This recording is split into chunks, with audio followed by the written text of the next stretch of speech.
Welcome to Cycle 1 of Module 6 Technologies, and it'll be the first of two cycles in this module. So firstly, I want you to start with our do now. So I want you to brainstorm as much as you can, remember about errors. Do you remember what types there are, how they might occur, and how they might be reduced? So pause the video now to try that brainstorm activity. Hopefully you'll be able to come up a lot of the information that we looked at in Module 5 in our scientific investigations topic. And we're going to be looking at some of those in this inquiry question in this cycle. So how does technology enhance and or limit scientific investigation? So we're going to have a few of some mandated practicals that we're going to be looking at. And we're going to be looking at the technology that we use to collect the quantitative data in those investigations.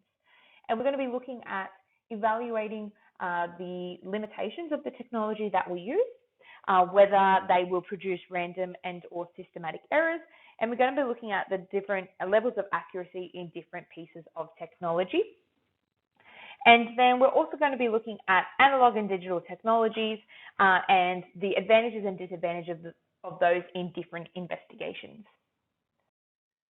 So our learning intention for this cycle is to evaluate digital and analog technologies for ways they enhance or limit investigations. And we are going to have to really make sure that we understand the different pieces of terminology. So therefore, when we're looking at questions and we're critically evaluating different scientific investigations, we are going to be able to look at them critically and suggest ways which we will improve them based on the information that we've collected and what we know about the technologies that we've used. So when we're looking at scientific investigations, we're always going to design experiments that uses pieces of equipment that will measure what we want to measure. And each of those different pieces of technology are going to have a different level of accuracy and reliability, depending on the methodology that we also use them in and what inquiry question we are trying to answer.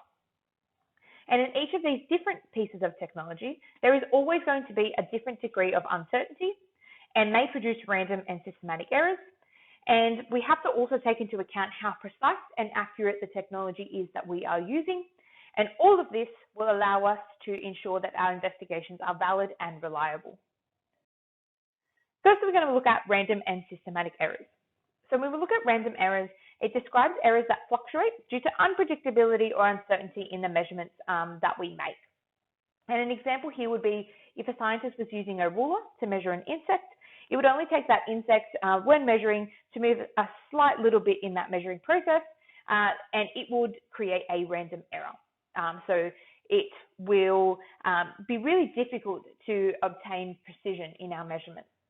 And when we look at systematic errors, it results from a persistent issue and leads to consistent errors in our measurements.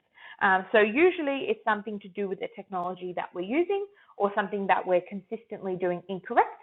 So we're looking at something like how the technology is calibrated, or whether we're looking at a measuring tape, and like this example here, if it's stretched really long, then we're going to be consistently looking at measurements that are incorrect, even though we were measuring it in the correct way.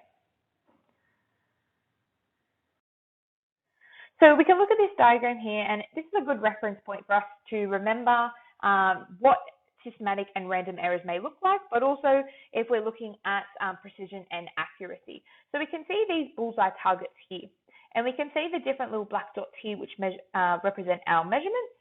And we can see here that accuracy and precision is when we have all of our measurements in the middle of this bullseye here. We can see on this side, it's neither accurate nor precise. So we can see lots of random and systematic errors. And what we can see on this side here, when it's precise but not accurate. So they're all around that same level. So we can see very low random error. But we know because it's not accurate and they're all around the same section here, that there must have been a high systematic error. And we can see that summarized over here. So we can always refer back to this diagram to help us remember how to use the terms systematic and random error, but also precision and accuracy. We're going to record this table down in our workbook, and it gives us just a little breakdown of the definition, some examples of the different types of errors, and also on the right-hand side, how we can reduce the errors. And we can see here that they've broken up systematic into three different, categories based on why those systematic errors may occur. And we can see random, and what we see at the top is gross errors, which we may not have necessarily looked at before, but usually these gross errors is what we may have called in the junior school that human error. Someone wrote down the measurement wrong. They didn't record it in the table properly. Those kind of things which isn't related to the technology that we're using. It's just that big error that can really have a big implication on our measurements. We have used the word accuracy and precision a little bit, and some definitions here. So precision, a measure of how close a series of measurements are to one another. And accuracy is a measure how close a measurement is to the true value. So precision we're looking at are all of our results around the same area. And accuracy we're looking at, are they all around the same area, but are they also as close to the correct value as possible? We're also going to be looking at uncertainty, which we looked at in year 11 as well. And we're going to be looking at the multiple measures and how we can calculate uncertainty with those. So firstly, it tells us here we're going to find the average of all the values. And once we've got that average, we're going to find the deviation of each value. And then we're going to find the average deviation, and that will be what we call our uncertainty for those measurements. We can see another summarized table here, and how to remember, so accurate is correct, like a bullseye, and precise is repeating, hitting the same spot, but maybe not the correct spot.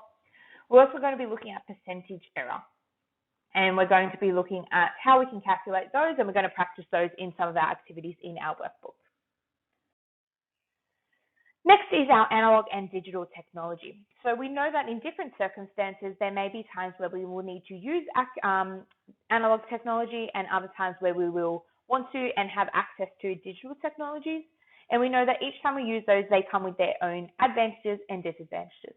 So something quite basic, analog technology is quite low cost, okay, in comparison to digital that can be quite expensive. But analog technologies sometimes really allow us to get those observational errors, and then we see those affecting our results, whereas digital technologies are in fact more precise. So now we have 4 practical investigations that are mandated in our syllabus that we're going to work through, and we're going to, where possible, use digital technologies, but if we can't, we will use our analog technology, and we will look at, well, what could we have had access to, and what could we have done to make our measurements that more precise by using those different pieces of technology. So our first is the effect of temperature on reaction rate, and knowing this investigation, so the higher the temperature, okay, the faster the reaction because they collide more. And we're going to be looking at our glow stick experiment to investigate that one. Practical 2 is the effect of temperature on the volume of gas, and we're going to be looking at Charles' law, okay, to calculate what that might be. And then this is how we're going to set it up. So we're going to set it up like this way here. Practical 3, we're going to be looking at speed and how it affects the distance that is travelled.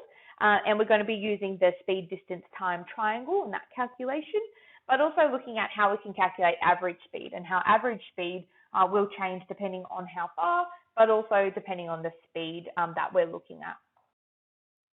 And we're going to be setting up our marble kind of like this. This is how we're going to be looking at this investigation. And there are some different ways that we could use, even just a simple mobile phone, to make sure our measurements are using that digital technology and therefore getting that greater precision and accuracy. And then practical 4, we're going to be looking at the effect of pressure on the volume of gas, and knowing that the smaller the container, the higher the pressure. And that investigation uses Boyle's law. So we're going to be looking at that. This is going to be a simulation for us. So that concludes our cycle 1, making sure that we're completing our Google form to practice our past HSC questions and critically evaluate different investigations. And the more we can expose ourselves to unknown investigations and look at those from the outside and analyze them, the better we'll be prepared for our HSC. And making sure we update our inquiry log to answer the inquiry question, how does technology enhance and or limit scientific investigation?